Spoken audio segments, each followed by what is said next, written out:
علوم ہیں، اگر ہم قرآن کریم کا مطالعہ کریں اس میں جو عبادات ہیں، نماز، روزہ، حج، زکوٰۃ، ذکر و اذکار، یہ جو عبادات ہیں یہ 10% ہیں۔ 90% جو قرآن کریم میں ہیں وہ معاملات ہیں۔ آپ نے تجارت کیسے کرنی ہے، آپ نے گھر کیسے بسانا ہے، آپ نے طلاق کیسے دینی ہے، آپ نے شروع کیسے کرنی ہے، آپ نے میراث کیسے تقسیم کرنی ہے، آپ نے لڑنا کیسے ہے، آپ نے کپڑے کیسے پہننے ہیں، یہ دوسرا پورے کا پورا قرآن کریم جو ہے وہ معاملات پہ ہے۔ اب ہماری حالت یہ ہے کہ ہم قرآن کریم جو ہے اس کو صرف جتنا ختم میں پڑھنا ہوتا ہے اتنا یاد کرتے ہیں اور اتنا پڑھ دیتے ہیں، باقی جو قرآن کریم ہے، جو معاملات ہیں، ہم اس طرف توجہ نہیں کرتے۔ قرآن کے اصول ہیں، مثال کے طور پہ اگر کوئی بندہ کسی بھی مذہب سے تعلق رکھتا ہے، عیسائی ہے، ہندو ہے، وہ مسلمانوں کے درمیان رہتا ہے اور کسی مسلمان نے اس کے ساتھ زیادتی کی اور ریاست نے اس مسلمان کو سزا نہ دی،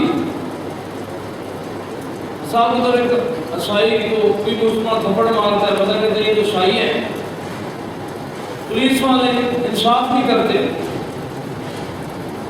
یا ڈیرےدار بندے انصاف نہیں کرتے، تو اللہ کے نبی ارشاد فرمایا کہ اس جو ذمہ ہوگا، جو دوسرے مذہب سے تعلق رکھا ہوگا، میدان محشر میں محمد اس کا مدعی بنوں گا۔ یہ نہیں ہے کہ عیسائی ہے جناب ہم کہیں گے عیسائی ہے جیسے یہ یہاں سے چلا جائے باہر اس کو نہ، یہ نہیں۔ ہندو ہے، بت پرست ہے، مشرک ہے، وہ کہتا ہے اس مشرک ہوں میں، اس کو اس کے حقوق دیے جائیں گے۔ جب فیصلہ ہوگا تو مسلمان اور ہندوز کے درمیان فیصلہ جو ہوگا وہ اٹل ہوگا، اس میں یہ نہیں ہوگا کہ مسلمان کے حق میں فیصلہ ہوگا، فیصلہ ٹھیک ہوگا، لیکن ساری اس کو پروٹوکول جو اسلام دیتا ہے وہ اپنی جگہ پہ، لیکن کسی بھی مذہب کو، کسی بھی بندے کو، خواہ مسلمان ہو یا غیر مسلم ہو، اس کو یہ اجازت نہیں ہے کہ وہ نبی کی بے ادبی کرے، نبی کی بے ادبی نہیں۔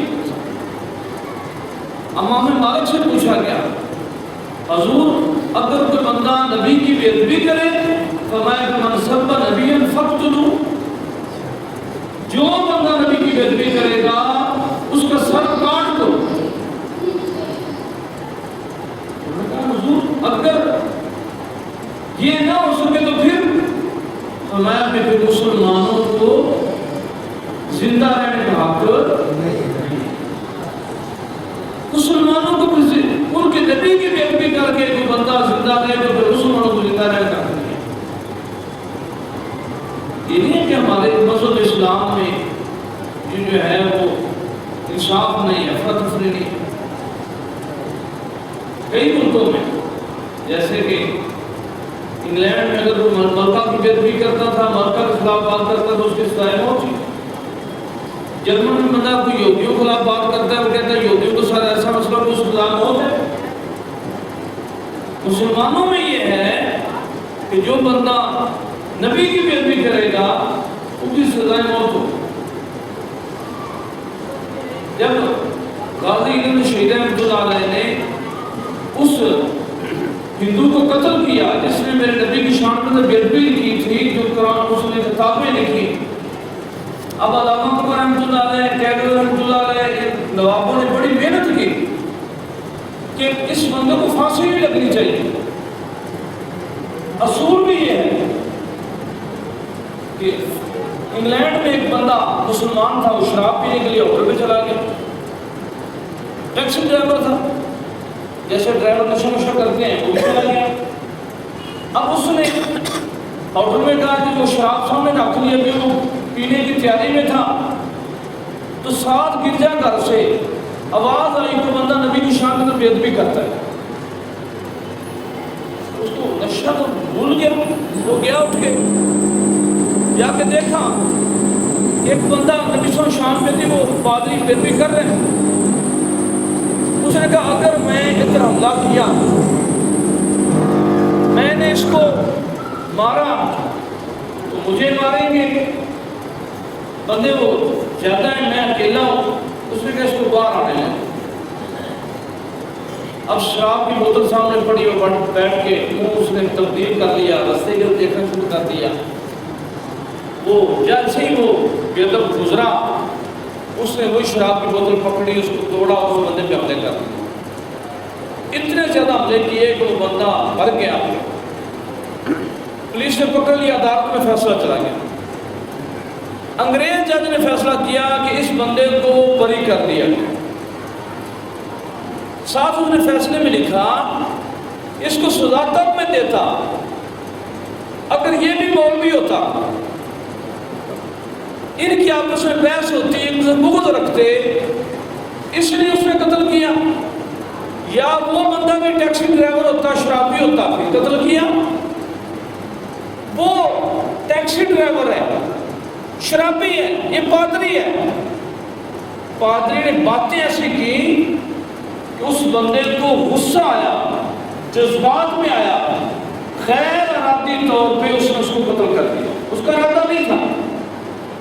ہمارے قاضی مشرف نے ایسے کیا کہ جب انہوں نے سنا کہ میرے نبی کی شان میں بے ادبی کی، قتل کر دیا.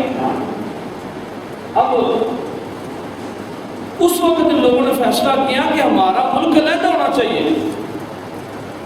جس کے اندر کوئی بندہ نبی کی بے ادبی نہ کرے. جب ملک علیحدہ بن گیا، 70,000 مسلمانوں کی بچیاں ان کو اٹھا کے لے گئے. کئی ہزار بچیاں ایسی تھیں جنہوں نے اپنے آپ کو کنویں میں گرا دیا، ان کے باپوں نے گردن اتار دی کہ ہماری بچیوں کی عزت لٹ جائے. سب سے بڑی ہجرت ہوئی جو پاکستان سے، انڈیا سے بندے پاکستان ہے، سب دنیا کی سب سے بڑی ہجرت ہوئی. اس سے پہلے اتنی بڑی ہجرت نہ پہلے ہوئی نہ بعد میں ہوئی. چند اتنی بڑی ہجرت جب ہجرت ہوئی، اب اس ملک میں بھی ایسا نظام بن گیا. ایک عورت جس کا ناسیہ ملونہ جس کا نام تھا، اس بدبخت نے میرے نبی کو گالی نکالی. اس کو پروٹوکول کے ساتھ ہماری حکومتوں نے فرانس بھیج دیا. فرانس والوں نے ادھر ایک تقریب کی، کانفرنس کو وہاں پہ ایوارڈ دیا. ایوارڈ میں اس نے کہا کہ یہ وہ عورت ہے، وہ بہادر عورت ہے جو مسلمانوں کے ملک میں، پاکستان میں ان کے نبی کو گالی دے کے آئے.